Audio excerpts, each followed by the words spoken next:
नाजरीन, तुर्की ने रशिया से बदला ले लिया। पिछले महीने रशिया के फाइटर जेटों ने हमला करके तुर्की के 33 सोल्जर्स को शहीद किया था। तैयब एर्दोगान को इस हवाले से अपने मुल्क के अंदर बहुत ज्यादा तनकीद का निशाना बनाया गया और कहा गया कि तुर्की की फौज शाम के अंदर लड़ रही है और एर्दोगान उनको मरवाना चाहता है। पूरे मुल्क की सालमियत दाव पर लगी है। इस तरह की तनकीद पूरे मुल्क से आना शुरू हुई। तुर्की के सदर तैयब एर्दोगान ने वादा किया था कि वो रशिया से बदला लेगा, शाम की फौज से बदला लेगा और उन कुर्दों से भी बदला लेगा जिन्होंने इस कार्रवाई में रशिया की मदद की। आज तुर्की के ड्रोन्स ने शाम के एक काफिले को टारगेट बनाया और उसके अंदर तकरीबन 25 से ज्यादा फौजियों को मार गिराने का दावा किया है। इसके अलावा तुर्की के वजीर दफा ने यह दावा किया है कि रशिया का मिसाइल सिस्टम भी तबाह हमारे ड्रोनों ने किया है। दूसरी जानब शाम के 25 फौजियों में कुछ रशिया के फौज भी शामिल थी जो उस काफिले के अंदर शाम के सुबह इदलिब के अंदर जा रही थी। आपको बता दें कि शाम के अंदर दो बड़ी ताकतें काम कर रही है, एक तुर्की और दूसरी रशिया।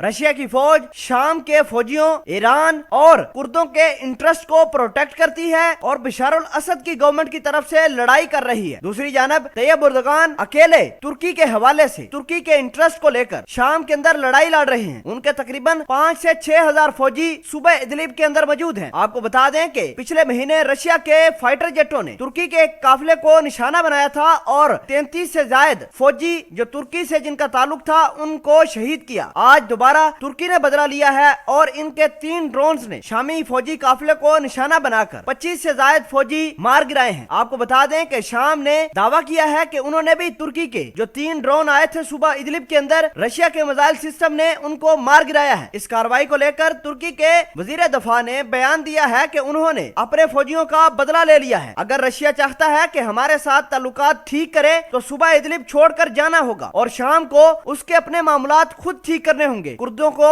मदद भी रशिया फराहम ना करे वरना मामलात आगे तक जाएंगे। दूसरी जानब अमेरिका के सदर का भी ये कहना है कि जहां तक हो सके वो अपने नेटो के अलाए यानी तुर्की को मदद फराहम करेंगे ताकि वो इस रीजन में बैलेंस को मेंटेन कर सके। रशिया ने यह कहा है कि उसके मिसाइल सिस्टम को जो नुकसान हुआ है यह तुर्की ने अमेरिका का पेट्रियट मिसाइल सिस्टम इस्तेमाल किया। आपको बता दें कि हालात सुबह इदलिब के अंदर काफी टफ है। दोनों पार्टीज एक दूसरे को डायरेक्टली अटैक कर रही हैं। तुर्की के सदर ये चाहते हैं कि उसके सरहद के ऊपर जितने भी रिफ्यूजीज बैठे हुए हैं वो अपने इलाकों में चले जाएं। इस हवाले से यूरोपीय यूनियन ने तुर्की को 6.9 बिलियन डॉलर की इमदाद करने का वादा किया है कि अगर तुर्की इन रिफ्यूजीज को घर बनाकर सीरिया के अंदर देता है या सेटलमेंट करता है या कोई भी इनका सोल्यूशन निकालता है तो हम ये इमदाद तुर्की को देंगे। इसके अलावा तुर्की ने यह कहा है कि अगर वो रिफ्यूजीज का मामला ठीक नहीं कर पाते तो आखिरी हल ये है कि वो सारे रिफ्यूजीज को लेंगे और यूरोप की सरहद पर खड़ा कर देंगे। आपको बता दें कि तुर्की ने बहुत सारे रिफ्यूजीज तकरीबन 5 से 6 मिलियन रिफ्यूजीज अपने मुल्क तुर्की के अंदर पनाह दी हुई है। अब देखना है कि तुर्की, रशिया और पूरा यूरोपीय यूनियन इस मामलात को किस तरह सेटल करता है। अगर हालात ठीक न हुए तो सीरिया के सूबे इदलिब के अंदर इसी तरह जंग जारी रहेगी। आपको बताएं कि शाम के फौजी इदलिब के ऊपर कब्जा करना चाहते हैं और रिफ्यूजीज के ऊपर जुल्म भी करना चाहते हैं, लेकिन तुर्की उनके रास्ते में हायल हो गया है और तुर्की ने शामी फौजी और रशिया को उस सूबे से भगाने का ऐलान भी किया है।